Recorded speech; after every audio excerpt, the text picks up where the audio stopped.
Inside Ely State Prison. America's most violent lockup and the hidden cost of control. Ely State Prison, a maximum security facility in rural Nevada, has earned a national reputation for extreme violence, prolonged solitary confinement, and staggering costs to taxpayers. Built to house the state's most dangerous offenders, Ely has instead become a focal point of lawsuits, federal scrutiny, inmate deaths, and allegations of systemic abuse. Drawing from court filings, investigative journalism, and public records, this documentary examines how Ely became one of the most feared prisons in America, and why the consequences extend far beyond its razor-wire fences. It's called one of the most violent prisons in America. A place where men spend years alone in concrete cells the size of a parking space. Where guards have been accused, in court, of letting inmates die. And where taxpayers spend hundreds of millions of dollars to keep a single prison running in the middle of the Nevada desert. This is Ely State Prison. And once you understand what really happens inside, you'll never look at maximum security the same way again. The prison at the end of the road. There is only one way to reach Ely State Prison. You drive for hours through empty Nevada highways, past long stretches of desert where cell service disappears and help feels theoretical. The road narrows. The landscape flattens. And then, just outside a small mining town with fewer than 5,000 residents, it appears, a low, concrete complex surrounded by coils of razor wire, gun towers, and silence. This is Ely State Prison. According to Nevada Department of Corrections records, Ely is the state's only maximum security prison. It houses Nevada's death row, long-term segregation units, and inmates classified as the highest security risk. On paper, Ely exists to protect the public. In reality, it has become something else entirely. From the outside, Ely looks calm. Static. Almost forgotten.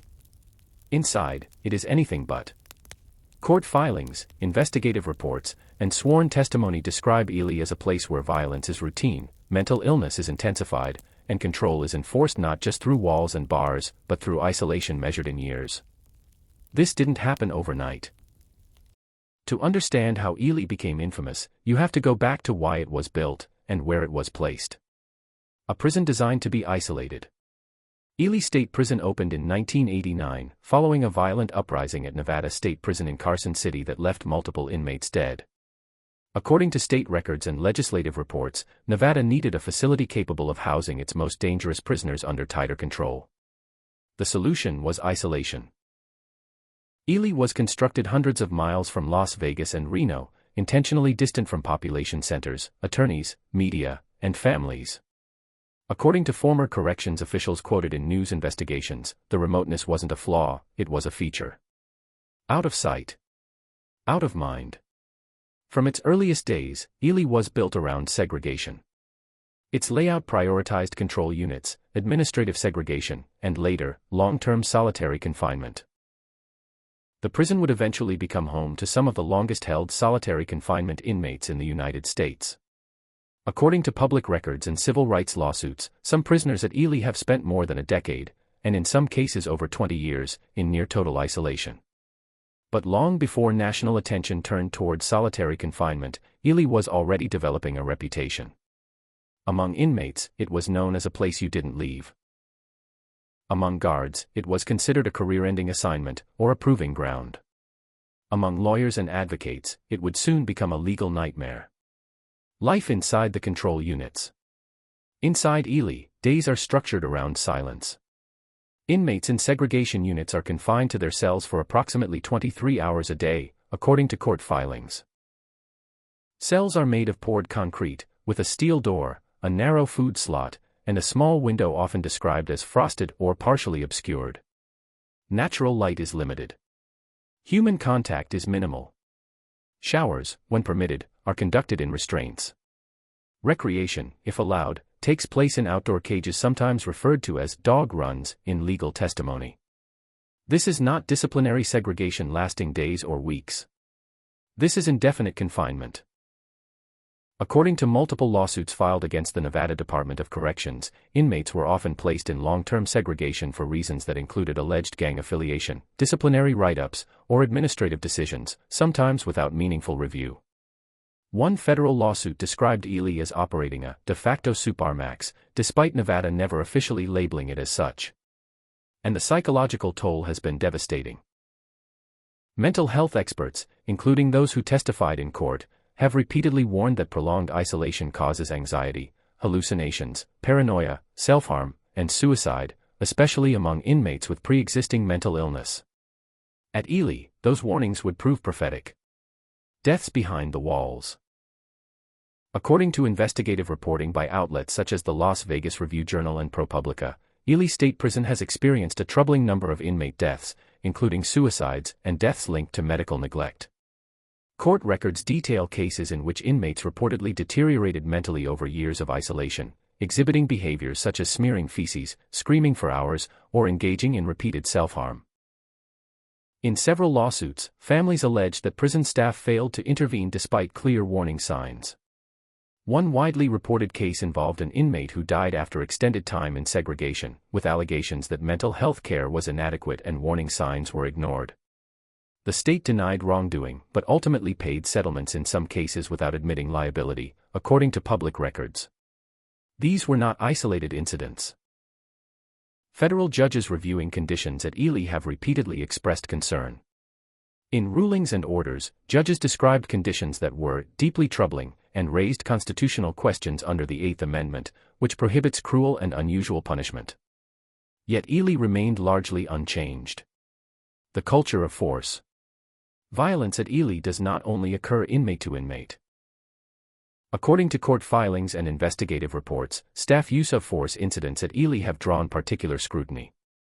Allegations include excessive force during cell extractions, misuse of chemical agents, and retaliatory behavior against inmates who filed grievances. In sworn testimony, some inmates described being pepper sprayed while restrained or subjected to repeated force for minor infractions. The Department of Corrections has disputed many of these claims, stating that force was used appropriately and in response to threats. But documentation tells a complicated story. Internal reports obtained through public records requests show patterns of repeated force involving the same housing units. In some cases, video evidence, required during use of force incidents, was missing, malfunctioning, or incomplete, according to court records. This raised red flags for oversight bodies. In one federal case, the judge ordered changes to monitoring and reporting practices, citing concerns over transparency. For a prison designed to maintain control, Ely seemed perpetually on the edge of losing it. Taxpayers and the cost of control. Ely State Prison is not just violent. It is expensive. According to Nevada state budget documents, Ely is one of the most costly prisons in the state to operate on a per-inmate basis. The reasons are clear: high staffing needs, security infrastructure, medical costs, and transportation expenses due to its remote location. Death row alone carries enormous costs. Nevada houses its death row inmates at Ely, and according to legislative testimony, the annual cost of housing a death row inmate far exceeds that of a general population prisoner. Add to that the costs of lawsuits. Over the years, Nevada has paid millions of dollars to settle or litigate civil rights claims related to Ely State Prison, according to state financial disclosures. These include claims involving excessive force, medical neglect, and unconstitutional conditions of confinement. And still, Ely remains open. Still, inmates arrive. Still, the desert surrounds it, silent and indifferent. A prison few ever leave. For inmates transferred to Ely, the message is clear. This is the end of the line. Former prisoners interviewed by journalists have described Ely as a place where hope evaporates quickly. Transfers out are rare. Parole, for many housed there, is theoretical. Legal appeals take years, often longer than a human mind can tolerate isolation. Guards rotate in and out, but the institution remains. And for the town of Ely itself, the prison is both lifeline and burden. It provides jobs. It brings state funding. But it also anchors the town's identity to a facility synonymous with suffering. As one former resident told a reporter, people know Ely because of the prison. Not because of us. By the early 2000s, Ely State Prison was already notorious among defense attorneys and civil rights groups. But what was coming next would push it into the national spotlight. Because behind the locked doors and sealed court documents, something was brewing. A convergence of lawsuits, deaths, and federal scrutiny that would force the state to answer a dangerous question. What happens when a prison built to control violence becomes violent itself? And who pays the price? Solitary by design, how Ely became a human experiment. By the time the lawsuits started piling up, Ely State Prison had already crossed a line most people outside the system didn't even know existed. It wasn't just a prison anymore. It was a long-term isolation facility masquerading as a correctional institution. According to court filings and investigative reporting, Ely's defining feature wasn't its walls or its gun towers, it was how long people were kept alone inside them. Weeks became months. Months became years. Years became decades. And no one could clearly explain when, or if, it would end. The mechanics of isolation. Solitary confinement has existed in American prisons for over a century. Originally framed as a short-term disciplinary tool, it was meant to cool tempers, separate violent individuals, and restore order. At Ely, it evolved into something else entirely. Public records show that Ely's segregation units, often referred to as administrative segregation or the hole, were not reserved solely for immediate threats. Inmates were placed there for alleged gang affiliation, possession of contraband, minor rule violations, or simply because there was nowhere else to put them. In many cases, according to sworn declarations, inmates were never told how long their confinement would last. They were told only this: behave, and maybe you'll get out. But behave had no definition. And maybe had no timeline. Cells built for control, not living. An Ely segregation cell is approximately 8 by 10 feet, according to architectural plans referenced in litigation. Concrete walls. A steel toilet-sink combination. A narrow bed slab bolted to the wall. A fluorescent light that may remain on for long stretches. No personal property beyond a few items, if permitted. Inmates eat every meal alone, through a slot in the door. Human contact is often limited to guards passing by or shouting orders through the steel. Conversation is discouraged. Noise is punished. And silence becomes the most dangerous thing of all.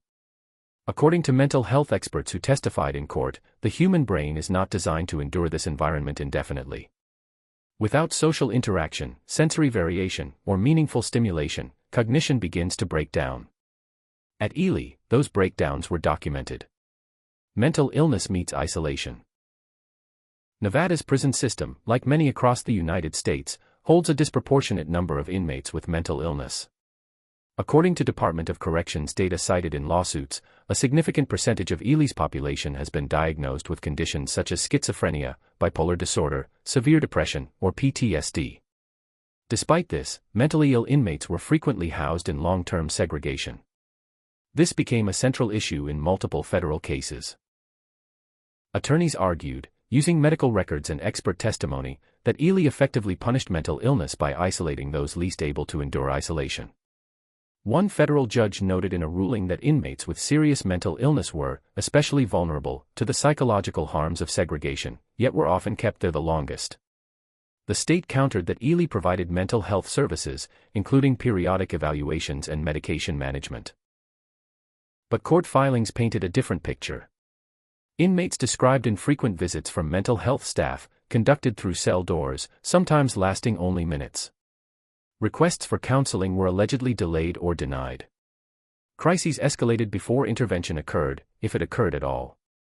These claims were disputed by the state, but the volume and consistency of allegations caught the attention of the federal court. When isolation turns inward.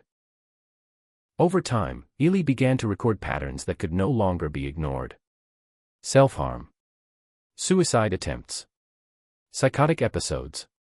According to investigative reporting based on NDOC incident logs, Ely saw repeated cases of inmates attempting to hang themselves, cut themselves, or otherwise injure their bodies while housed in segregation. Some of these attempts were stopped.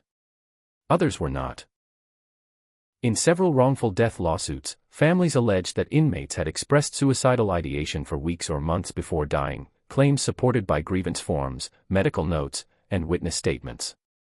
One case, widely cited in court filings, involved an inmate who had been in isolation for years and had repeatedly engaged in self-harm. According to the complaint, he was found unresponsive in his cell after staff allegedly failed to conduct required checks.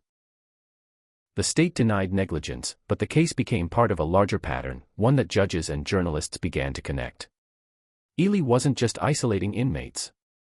It was breaking them. Administrative segregation without end. In theory, administrative segregation is reviewed periodically. In practice, according to lawsuits, those reviews often amounted to formalities.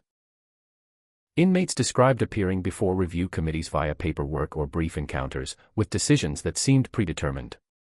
Reasons for continued segregation were vague: security concerns, institutional behavior, or ongoing investigation. Gang validation played a major role. According to NDOC policies cited in court, inmates suspected of gang affiliation could be placed in segregation indefinitely unless they debriefed, meaning they provided information about gang activity. Critics argued this created a coercive system that punished silence with isolation. In sworn testimony, some inmates claimed they were validated based on tattoos, associations, or confidential informants they could not challenge. Once validated, release from segregation became nearly impossible. This, too, drew legal scrutiny. Federal judges step in. By the late 2000s and early 2010s, Ely State Prison was no longer flying under the radar. Civil rights organizations, including the ACLU, filed lawsuits challenging conditions at Ely, arguing violations of the Eighth Amendment.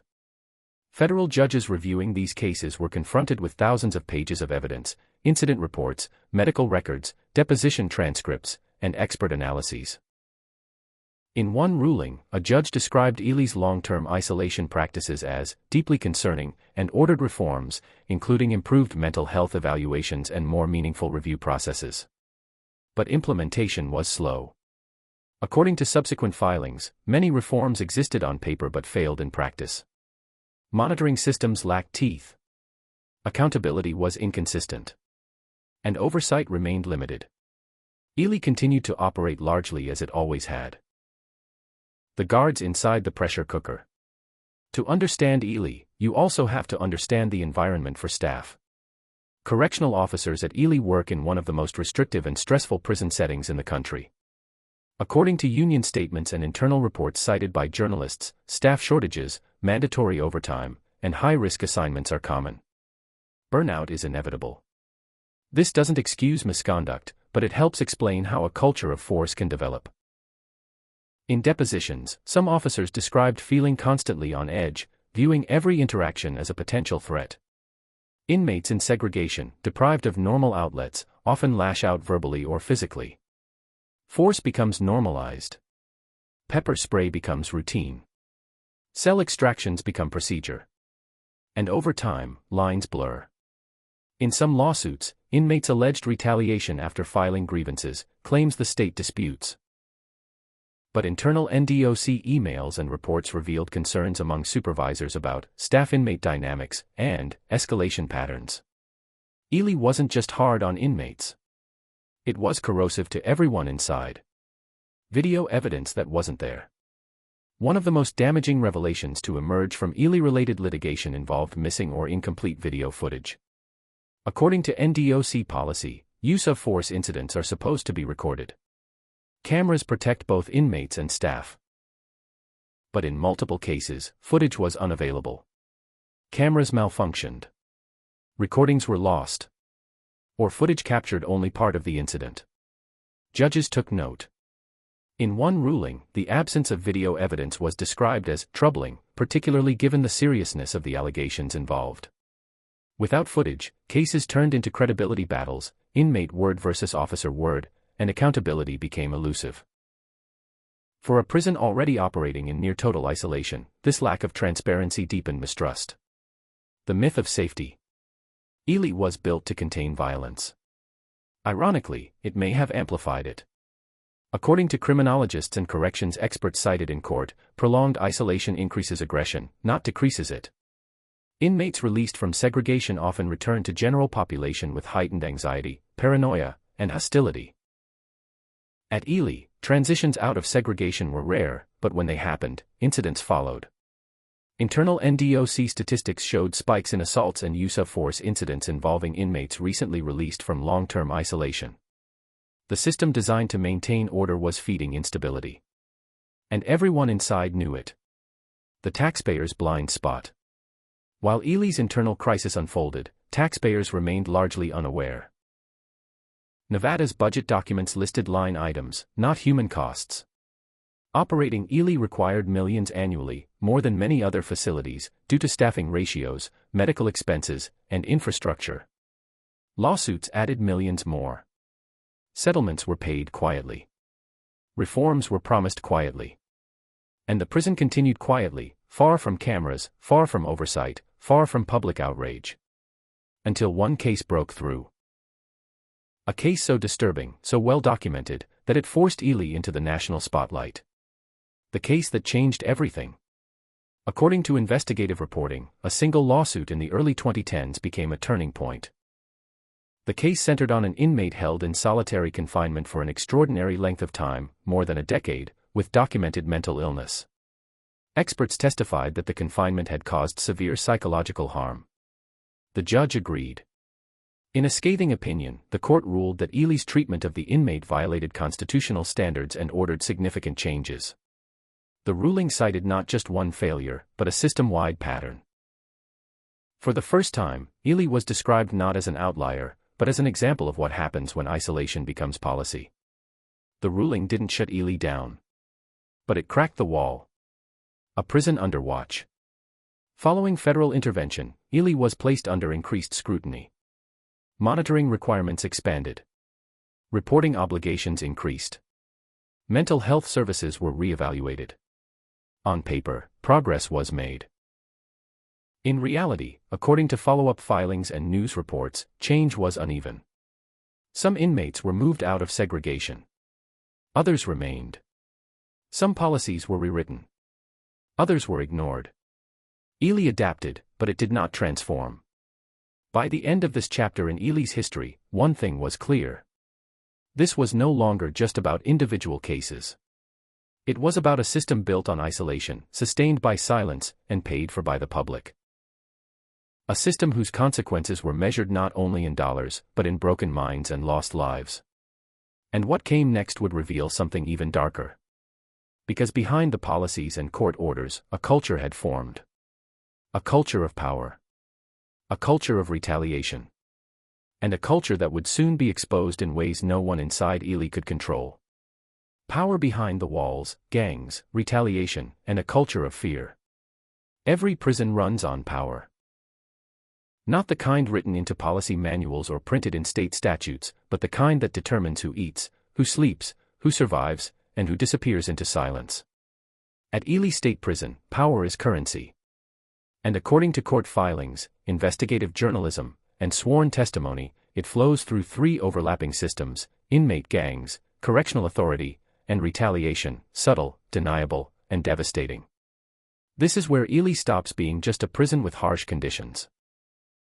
This is where it becomes a pressure chamber. The invisible hierarchy. Officially, Ely State Prison is controlled by the Nevada Department of Corrections. Unofficially, control is fragmented. According to court records and investigative reports, inmate gangs have long played a significant role in daily life at Ely, not necessarily through open violence, but through influence, threat, and survival economics. Gang affiliation, whether proven or merely suspected, can define an inmate's entire existence. Who they're housed near. Whether they leave segregation. Whether they're labeled a threat or a target. According to NDOC policies cited in litigation, suspected gang members may be placed in long-term administrative segregation based on confidential information that inmates are not allowed to see or challenge. This system, intended to prevent organized violence, has had unintended consequences. It has created a shadow hierarchy where information is power, silence is safety, and speaking up is dangerous. The cost of being labeled. In multiple lawsuits, inmates allege they were validated as gang members based on minimal or questionable evidence, tattoos with cultural meanings, shared last names, or association with other inmates, sometimes dating back years. Once validated, release from segregation often required debriefing. Debriefing means talking. Naming names. Sharing intelligence. Becoming an informant. For many inmates, debriefing is not an option. According to sworn declarations, inmates who debrief risk violent retaliation if returned to general population, a danger well documented in correctional research. The result is a trap. Stay silent, and remain in solitary indefinitely. Speak, and risk being marked for death. Judges reviewing Ely-related cases acknowledged this dilemma, noting that debriefing requirements raised serious constitutional concerns. But the system persisted. Retaliation, the unwritten rule. Retaliation is rarely written down. It doesn't need to be. According to inmate testimony, former staff statements, and internal NDOC documents cited in lawsuits, retaliation at Ely is often subtle, administrative, procedural, deniable. A grievance filed. A lawsuit mentioned. A complaint voiced. And suddenly, a cell search turns destructive. Property disappears. Privileges are revoked. Segregation time is extended. The official reason is always something else. Security concerns. Behavioral issues. Institutional needs. But patterns emerge. In multiple civil rights cases, inmates alleged retaliation after filing grievances or lawsuits, claims supported by timelines and documentation. Courts take retaliation seriously. It violates the First Amendment. But proving it is difficult, especially in a place like Ely, where transparency is minimal and records are controlled by the institution. Still, some cases broke through. When the paper trail speaks. One federal lawsuit included internal NDOC emails obtained through discovery. In them, supervisors discussed inmates who were frequent filers and problematic. While the state argued these discussions were administrative, the language raised concerns. Judges noted that labeling inmates based on legal activity could chill constitutional rights. In another case, disciplinary write-ups appeared shortly after inmates submitted complaints, a pattern the court found suspicious. Not every claim was proven. But enough were substantiated to establish a troubling culture. At Ely, silence was safer than speech. Staff power and the thin blue line. Correctional officers wield enormous authority in segregation units. They control movement. Access to showers. Access to recreation. Access to medical care. According to deposition testimony, officers at Ely often worked alone or in small teams, with minimal supervision during long shifts. This created opportunity for professionalism or abuse. In lawsuits alleging excessive force, inmates described cell extractions that escalated quickly, involving chemical agents, physical restraints, and multiple officers. The state argued these actions were necessary responses to threats. But in some cases, video evidence, when available, contradicted official reports. Judges reviewing footage noted discrepancies between written reports and recorded events. In one ruling, the court stated that officer accounts were not fully supported by the evidence. This didn't mean all officers acted improperly. But it did suggest that accountability was inconsistent. The Code of Silence. Like many high-stress institutions, Ely operates under an unspoken rule: protect your own. Former corrections officers interviewed anonymously by journalists described pressure not to report misconduct.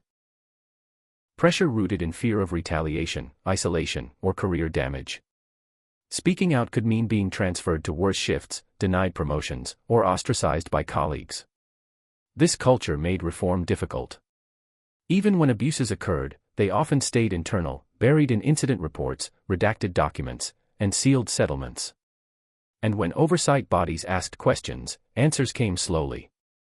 Medical power and neglect. Power at Ely doesn't stop with custody staff. Medical care, or the lack of it, is another axis of control. According to lawsuits and investigative reporting, inmates at Ely have alleged delayed treatment, ignored complaints, and inadequate mental health care. In segregation, access to medical staff often depends on correctional approval. If an officer doesn't report a complaint, or deems it non-urgent, care may be delayed. In several wrongful death cases, families alleged that medical warning signs were ignored or minimized. The state denied systemic neglect, but internal reviews acknowledged staffing shortages and communication failures. Once again, the pattern wasn't universal, but it was persistent.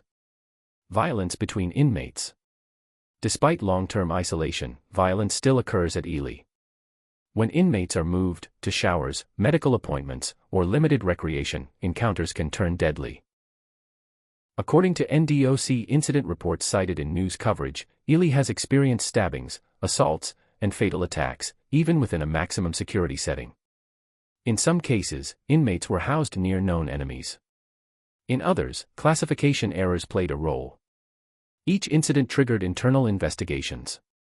Each investigation concluded with policy reviews. And yet, violence continued. The problem of classification. Classification determines everything in prison. At Ely, misclassification can be fatal.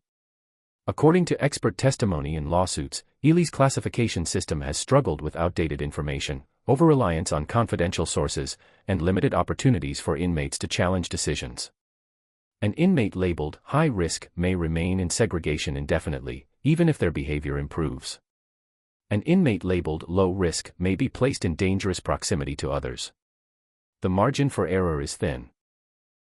And when mistakes happen, consequences are irreversible.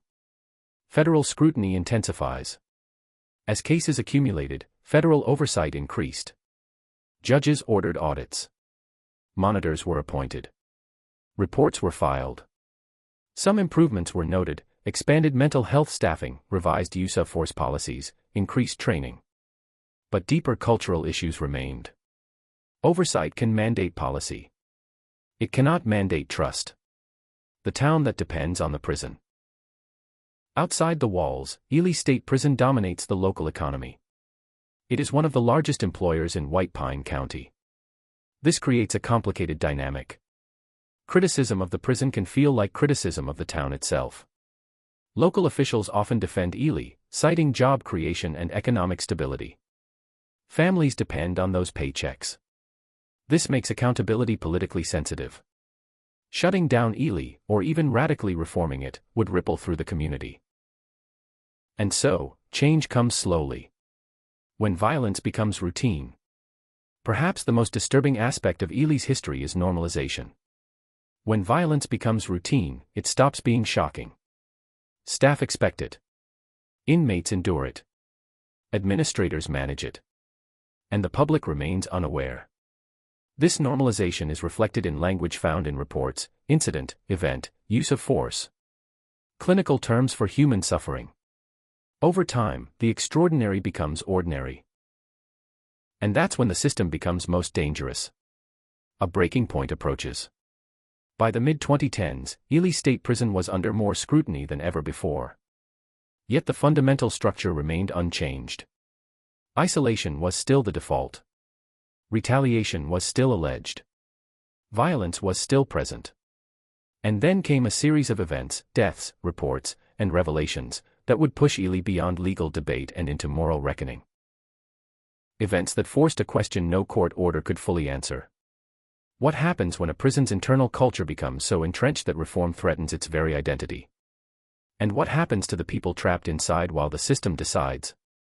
The answers would come, not through policy memos or budget hearings, but through lives lost, records exposed, and stories that could no longer be ignored. Because the walls of Ely were about to crack again. And this time, the nation was watching.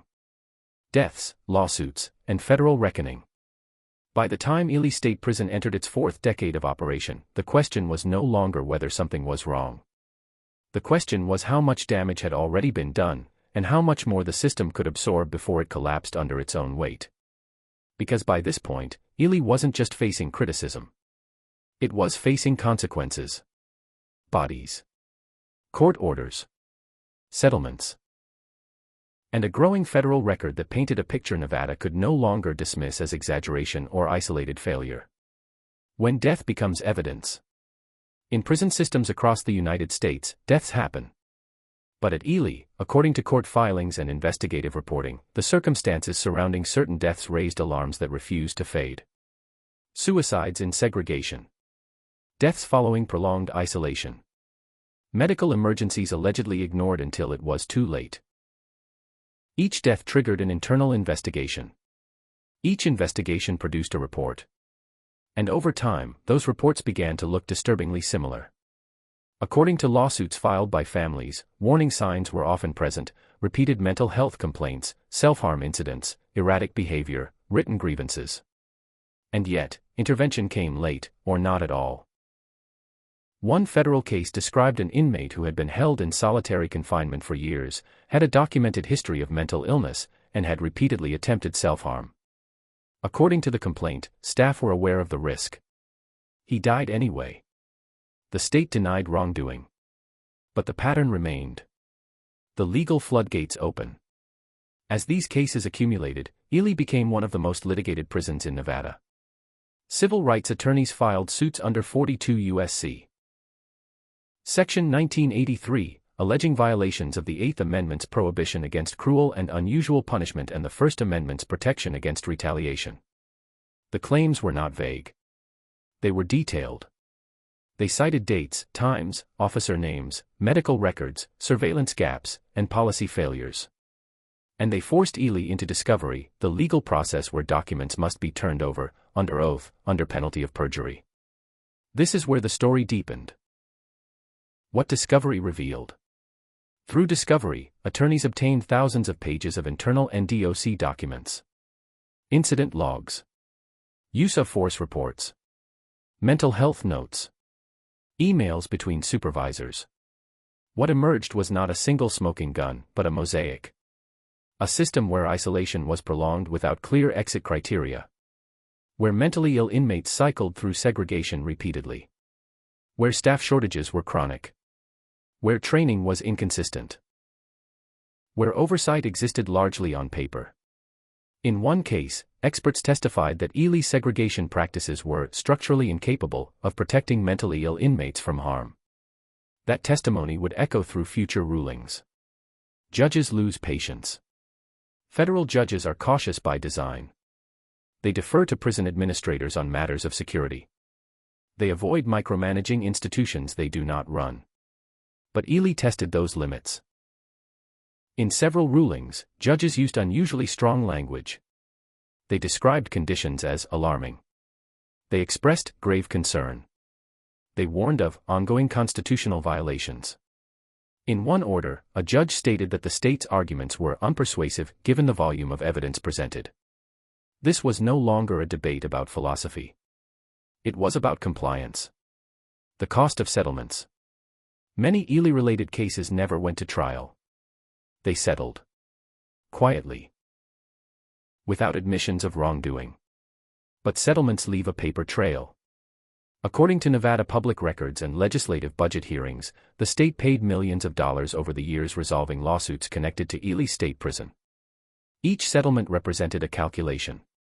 Litigate and risk a public verdict. Or pay and move on. For taxpayers, the cost was invisible, absorbed into state budgets, spread across years. For families, the cost was permanent. No settlement brings back a son. No payout restores a broken mind. Mental health on trial.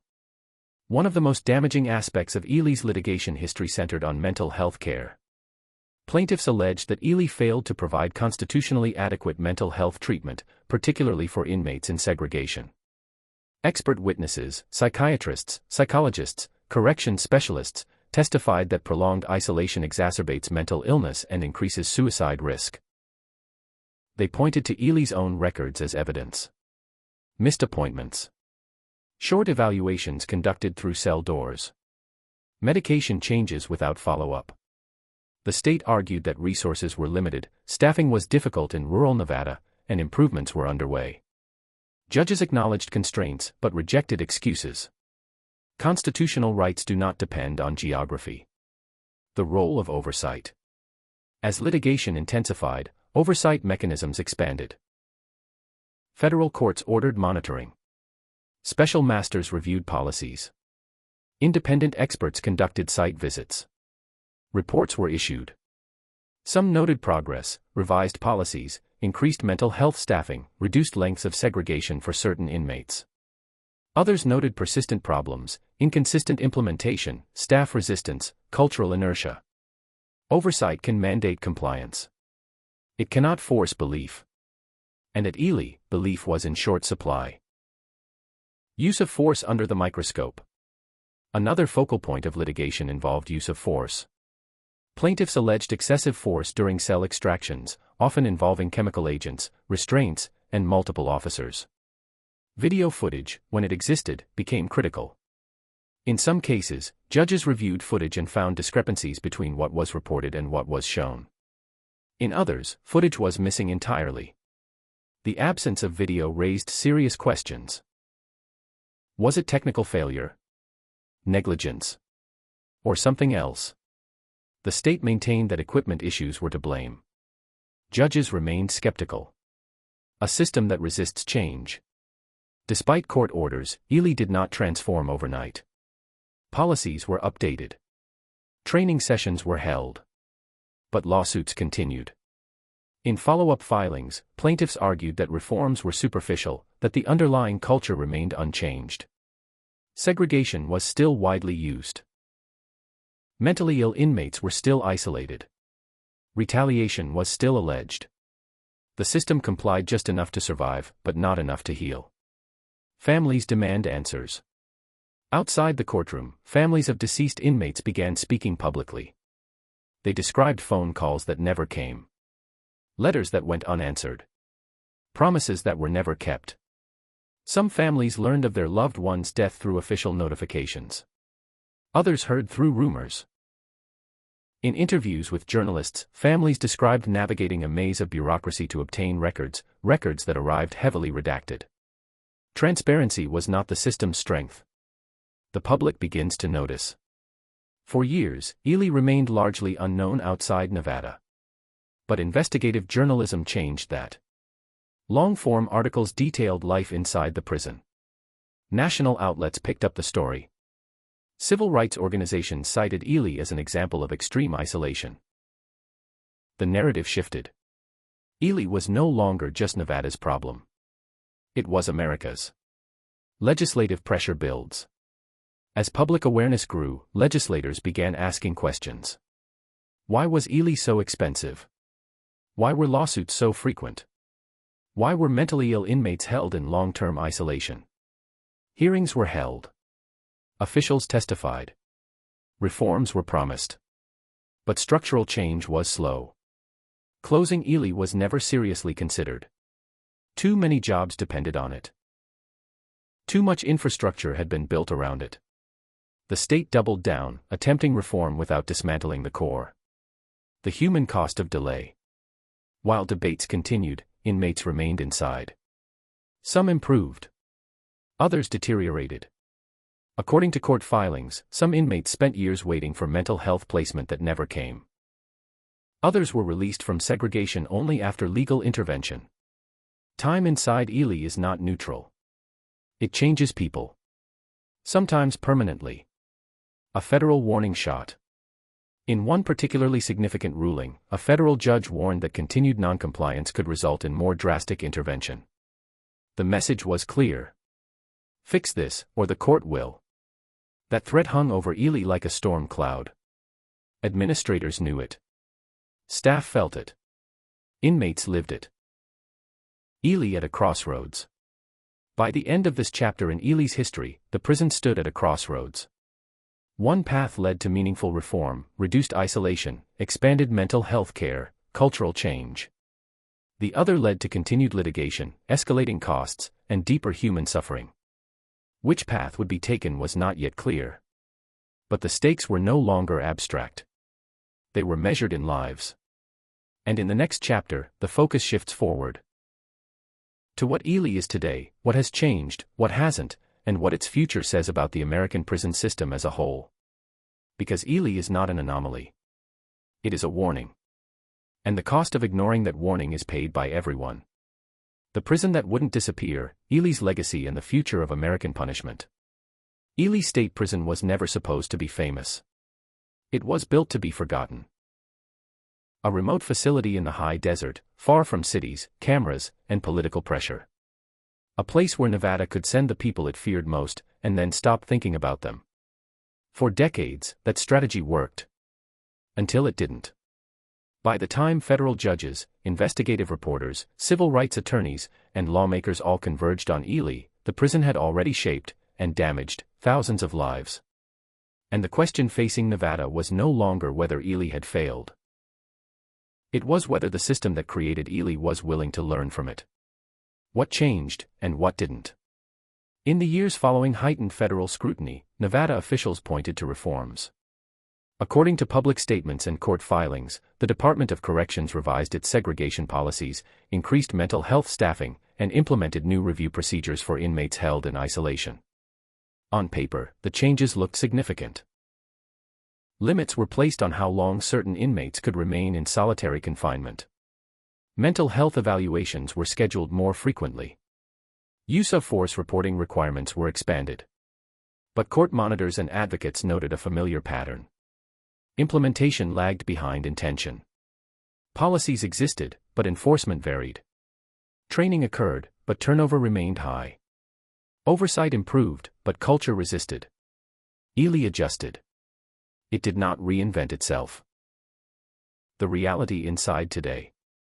According to more recent court filings and media reports, Ely State Prison still houses Nevada's death row and inmates deemed the highest security risk. Long-term isolation has been reduced in some cases, but not eliminated. Segregation remains central to Ely's identity. Inmates are still confined to cells for most of the day. Human contact is still limited. Mental health services remain strained by staffing challenges in a rural location. The difference is that now, Ely operates under a watchful eye. Every incident carries the risk of renewed litigation.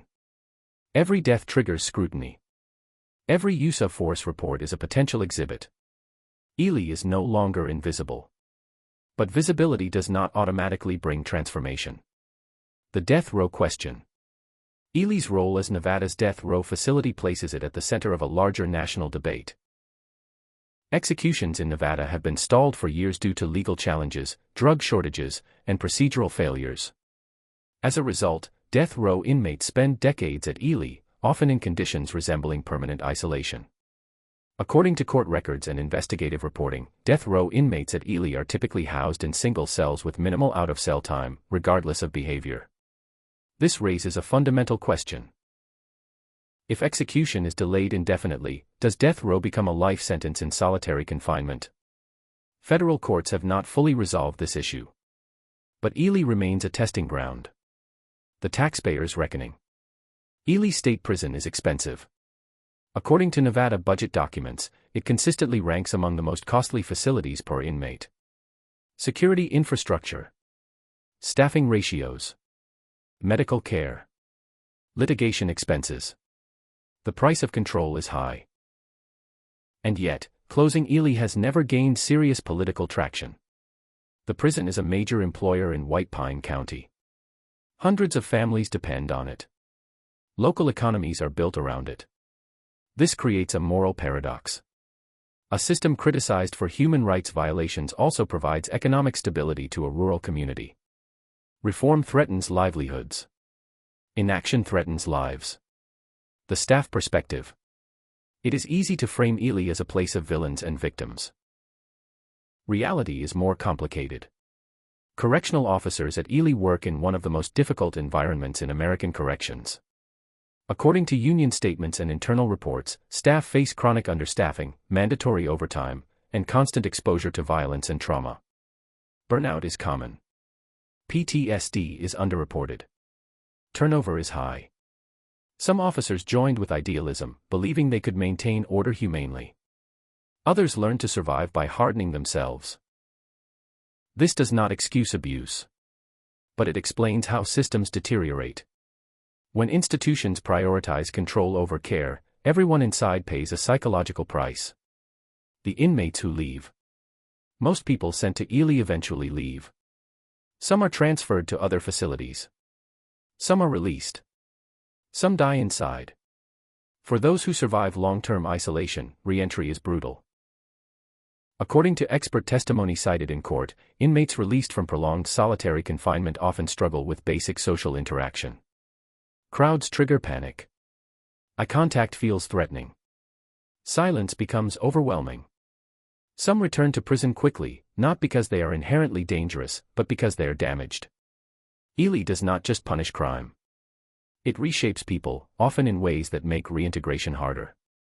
Ely as a national mirror. What makes Ely State Prison so important is not that it is unique. It's that it isn't. Across the United States, similar facilities exist, remote, restrictive, isolated from public view. Supermax prisons, control units, segregation wings. Ely simply became visible. Its lawsuits created a record. Its deaths created urgency. Its isolation created undeniable evidence. Ely exposed what happens when punishment is allowed to become an end in itself. The ethical line. At the heart of Ely's story is a question that has no easy answer. How far can a society go to control the people it fears most? Prison exists to protect the public. It also exists to punish. But punishment without limit becomes something else. According to Supreme Court precedent, incarceration must meet evolving standards of decency. Those standards change as society changes. Ely tests where that line is drawn. Is decades-long isolation acceptable? Is mental deterioration an acceptable byproduct? Is safety achieved, or only postponed? Courts can interpret the Constitution. They cannot answer moral questions alone. The limits of reform. Reforming Ely is not just about policies. It's about philosophy.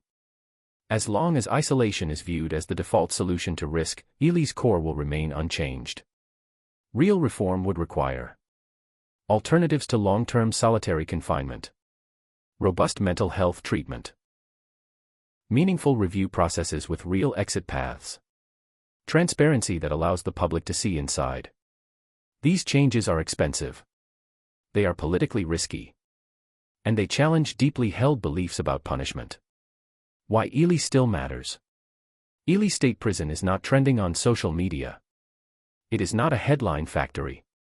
It exists, quietly, in the desert. But its legacy continues to shape law, policy, and lives. Every court ruling that cites Ely sets precedent.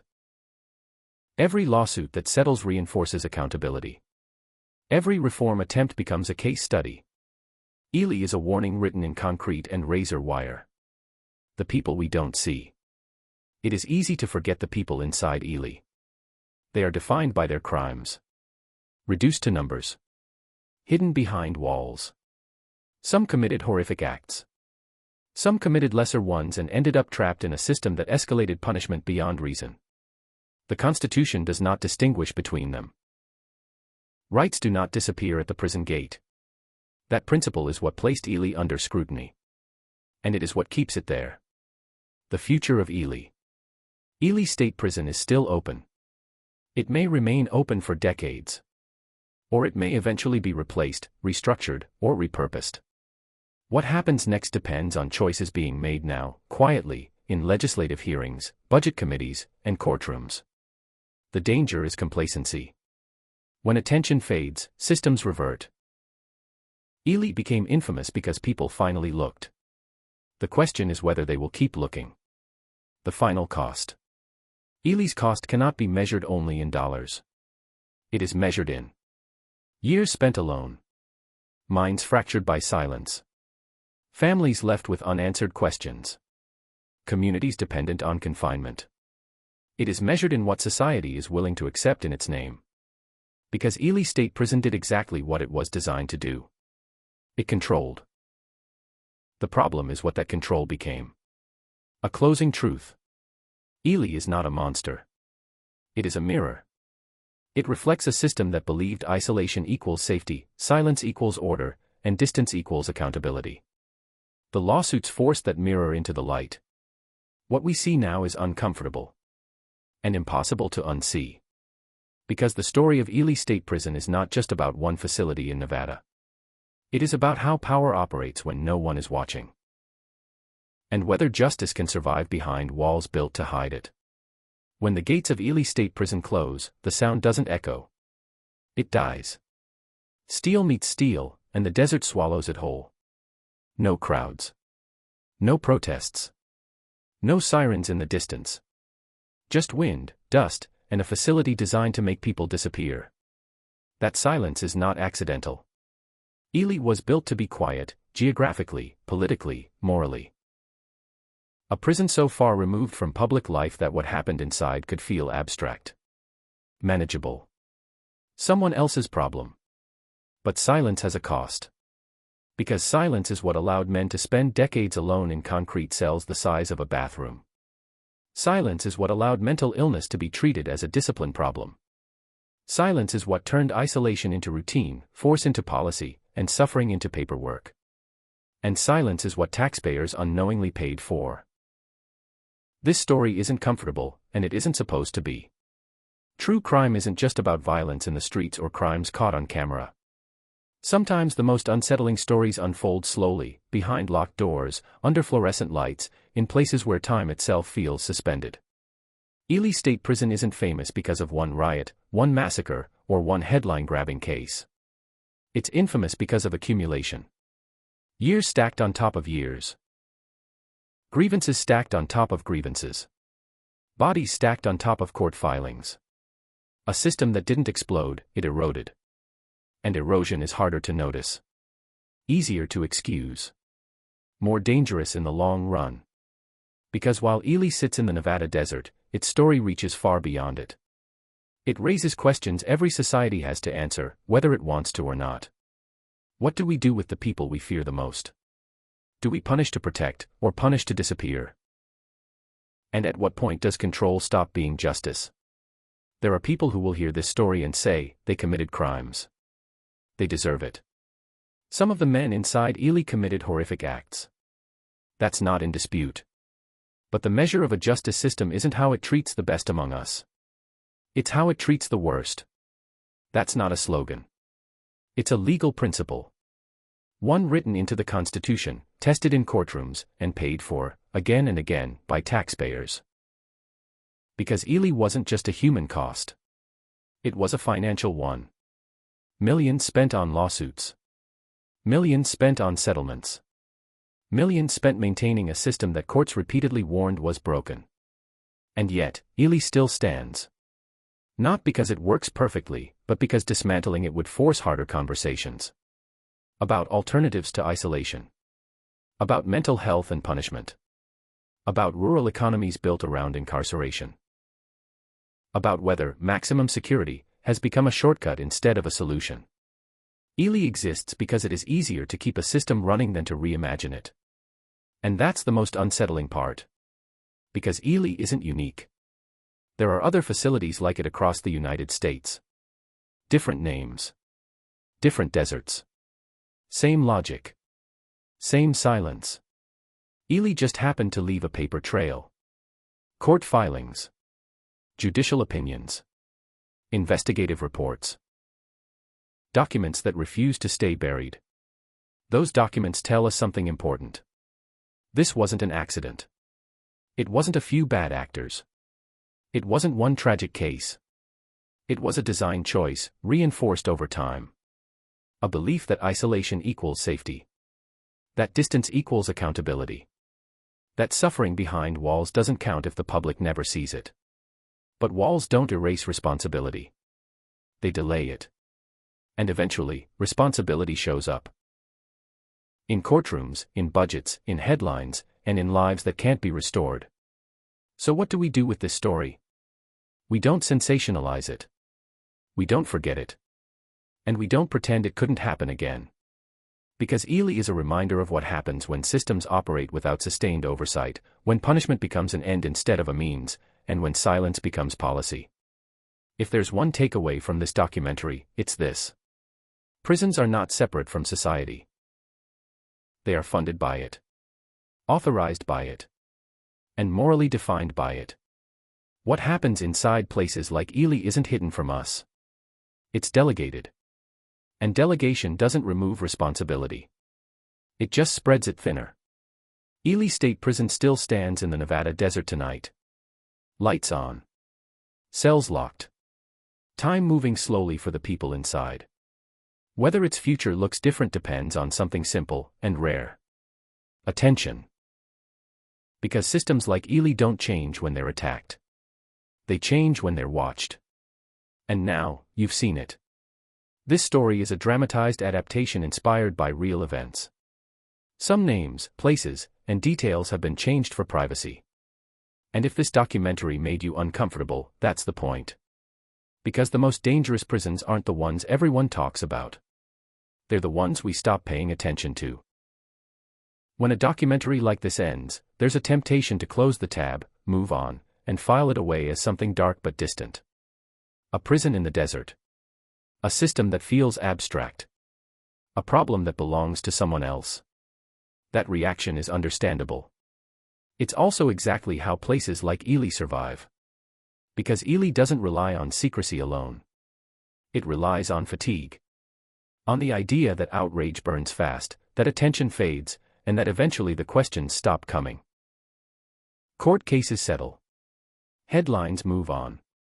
Budgets roll forward. And the machinery keeps turning. That's how institutions outlast accountability. Not by defeating it, but by waiting it out. What makes Ely different now is not that it suddenly became humane, or transparent, or fixed. It's that its story exists. It's documented. It's cited in court opinions. It's taught in legal arguments.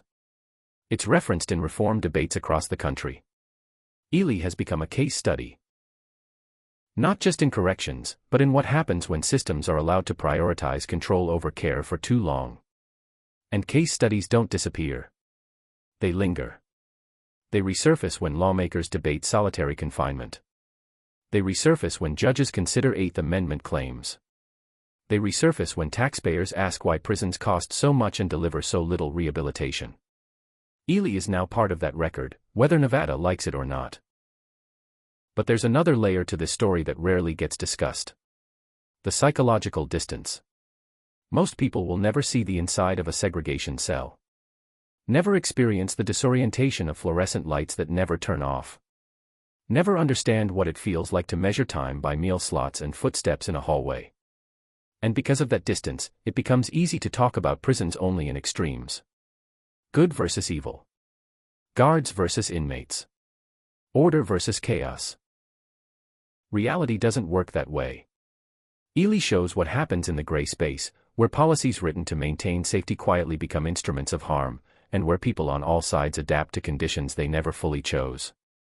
Some officers adapted by becoming rigid. Some inmates adapted by shutting down.